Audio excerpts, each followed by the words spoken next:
picked these up from my transhipper. She's actually local to me, Linda. And these guys are actually going to be Galaxy Koi's. And possibly Candy Koi's. These are all going to be female, and they're all from the same seller. And they're all actually a little stressed out, so they're going to be washed out.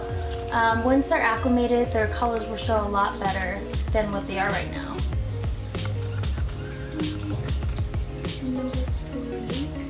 And if you guys are interested in where I got these guys from, I'll link the seller down below and his Instagram.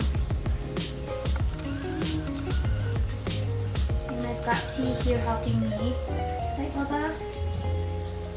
And then girl number 4.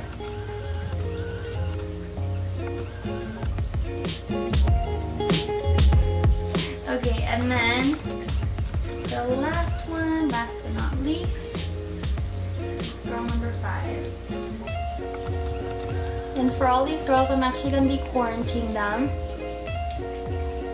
And they'll all be going into a 20 gallon so that I can make sure that they're all disease free, and then they can join my 45 gallon sorority.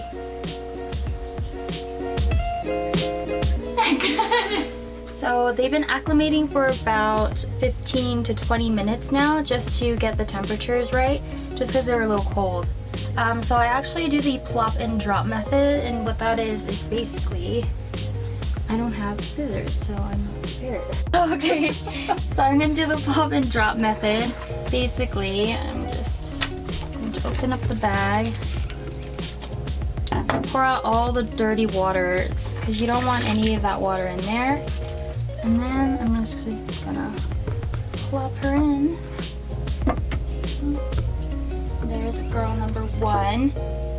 And I have a ton of Java moss in here just to kind of absorb any nitrates. It's also going to provide a little bit of hiding places for them.